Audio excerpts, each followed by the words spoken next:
if your desktop looks like most people's desktop of your computer, I'm not talking about the desk that you sit out with a chair.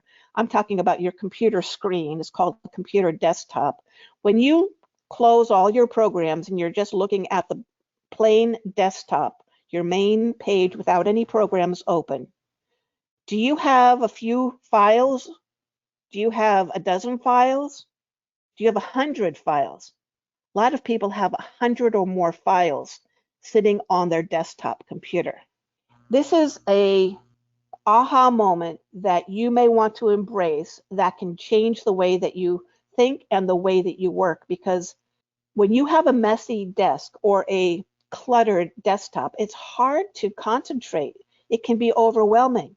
What if you created a folder on your desktop in all capital letters? You write master desktop, you drag all the files from your desktop and put it in that folder, and now you only have one folder on your desktop, and then you can organize it as you go along. So that's just a suggestion. You can do that or not, but what I'm going to do is I'm going to move on from there. What we're going to do now is we're going to create a master PLR folder. So you're on your desktop or you're in your documents file, your documents folder, and you're going to create a folder called master PLR. And that's where we're going to start, because you want to file your PLR content so you can find it. And then you can create templates of your favorite pages, or you can pull content based on a theme. Or you can say, okay, we're getting, the next season is such and such. I'm going to go through and look for all my products that I can feature during the upcoming season. And it's going to allow you to really use this as a resource library that you can monetize. So when you purchase PLR products, moving forward, you can create, they say that you can create a new habit in the bag, let me say that again. They say you can create a new habit in the middle of a bag of potato chips. So every time, condition yourself, create the new habit. Every time you purchase PLR, apply these steps that I'm going to share here. And if you're wondering where all your PLR is, we're going to address that here as well so that you can apply these strategies to the current PLR on your computer. So when you purchase PLR, put it into folders in ways that make sense to you. For example, organize it by designer or topic or both. Now, I will share with you, I used to organize by designer, and I wasn't using my PLR products because a designer could have products on multiple topics. So I found a way to organize by topic, but still note who the designer is. So what I do is I put the designers, like let's say I'm creating a folder on tomato gardening. And so I'll create a folder and it will say tomato gardening, and then I find all my PLR, put it in there, and it has the file names. But what I do is I go through at the beginning of each file name, I edit it and I just add the first name or the first name and the first initial, because you don't want the file names to be too long, of whoever the content creator is or whatever company created the content. And I'll show you a visual of this in just a moment. So my recommendation is to organize by topic, but you may have a different system. So I'm going to be teaching you on the system that I use and recommend, and then you make it your own. Then when you're working on a project, what you can do is do some research or go shopping, if you will, on your computer by going through the PLR content you've already purchased. The other thing that you may do if you're working on a certain project, you may have seen something come across your email that's related to a project you're working on. Well, that would be a good time to invest in products that you're going to be putting to work in the near future. That's a useful, I'm trying to figure out how to say this. That is a good use of time and resources. So what I recommend is that you leave the original PLR files intact. Don't start editing them. Leave them as is so you have master original copies. You can always go to the websites and download them again, but what I recommend is, let's say you're working on a project and you're going through the file folders, make copies of the files that you think that you're going to pull content from, then go over to your computer and put them into a folder. You can let's say you're going to be working on, we're talking about tomato gardening. Let's say you're working on projects related to gardening. So what you can do is create a folder in there called PLR resources, and I put the word copies there. So I know if I delete them or change the pages that they're not the original. And that way the originals are intact and you can pull from them, delete, add to, mix and match, whatever you want. So you're stretching the use of your PLR. And then what you can do is you can create templates from your favorite pages.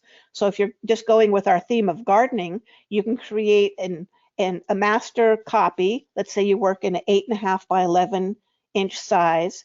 You create a new 8.5 by 11 inch size PowerPoint is the most common file format that editable PLR content comes in. And what you do is you can copy and paste pages into that file. And so you're creating a collection, and then from there you can boil it down or you can pull from there, but you're creating a master file of all the pages that you might use related to that product. So for example, I like to create like being organized planners. So rather than having in my working project folder, the folder I just suggested that you create called PLR resources, rather than having 10 files in there and I have to remember which pages I want to use, I open them all up. I create a new master file. So let me just actually demonstrate this for you because some of you, we're all visually oriented in a lot of ways, and I think that might help. All right, so here we are on our desktop. I'm going to create a new folder and I'm going to call this Master PLR. All right, and then inside of that folder, I'm going to create a new folder and I'm going to call this PLR resources or copies. And I'm going to talk to you in a moment why I'm using uppercase letters for these file names, for these folder names. What that means to me is they are master folders with lots of content in them. So I'm going to show you a file structure in a little bit, but I wanted to show you what I was talking about right here. Now let's go over to PowerPoint and let's create a new document. So it says File, New Presentation. I'm going to minimize this, make this bigger so it fills up the screen. And this is not this shape of this page is not easily printable in an 8.5 by 11 format if you're creating a planner. So what I want to do is you want to click on the Design tab, then Slide Size, Page Setup, and then the width is 8.5 and the height is 11. That's the most common, that's US letter size, that's the most common, but you work in whatever size makes sense for your business. So there I have the master file. You can scale it up or down in this case because there's no content. I'm going to delete this. And then let's say, I didn't really have anything prepared for this. So let me just think where I might have.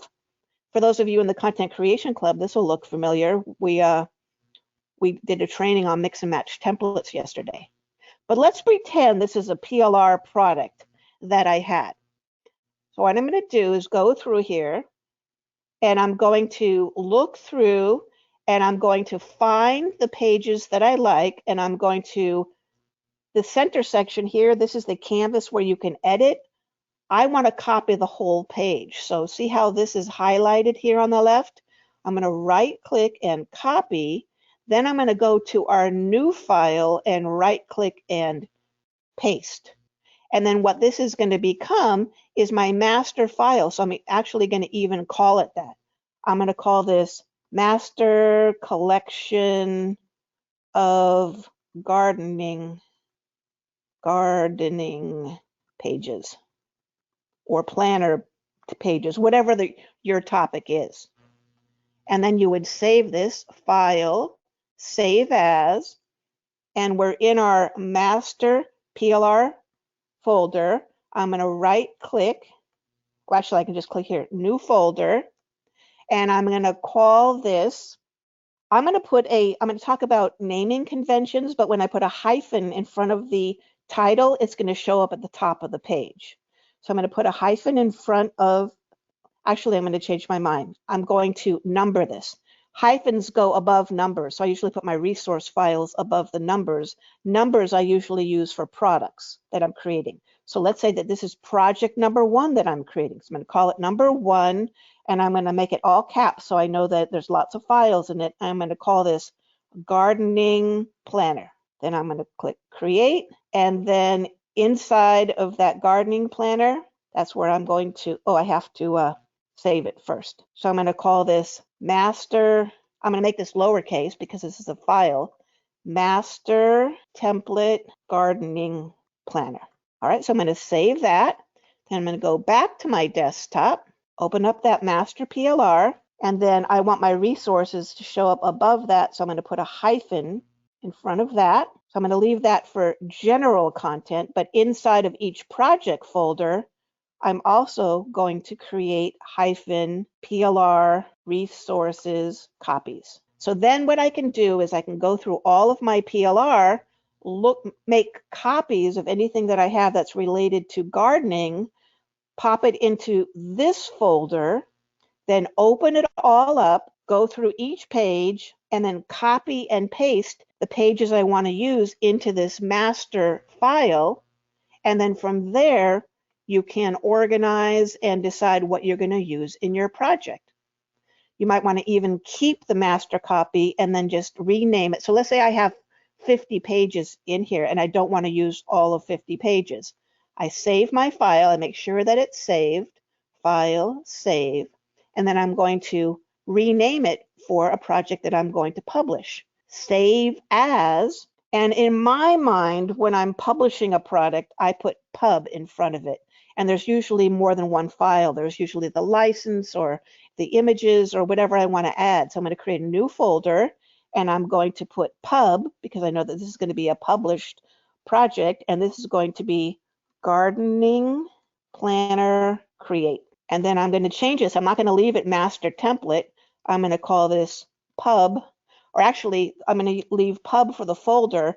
What I do in my products, my business name is Share Your Brilliance. So I know when I see a product that has SYB for Share Your Brilliance, that is a product for sale. So you see how I'm using these conventions to let me know what PLR to use, what's going to be a published file, and what is something I've created. So again, SYB is the initials of my business name, Share Your Brilliance. You might want to put your first name or your business name. This is typically something that the customers might see if you save the final version in this, and so it gives you some branding, and then you click Save. And now you can see up here, the name of this is the Gardening Planner, and you can go through the 50 pages. Actually, what I recommend is that you actually close it all together so that you know that the master collection isn't open. You go into your pub folder, the file you're working on, open that, and then let's say you have 50 pages in here, you delete the ones you're not going to use for this product, or you duplicate the ones that you're going to use more of. So you see how you can kind of get this to work for you, and you're putting these naming conventions and these organizational systems in place. Now you have access to this video, so you can re-watch this whenever you want, or you can rewind and watch it now while it's on your mind. And then what you can do is apply what it is that you're learning.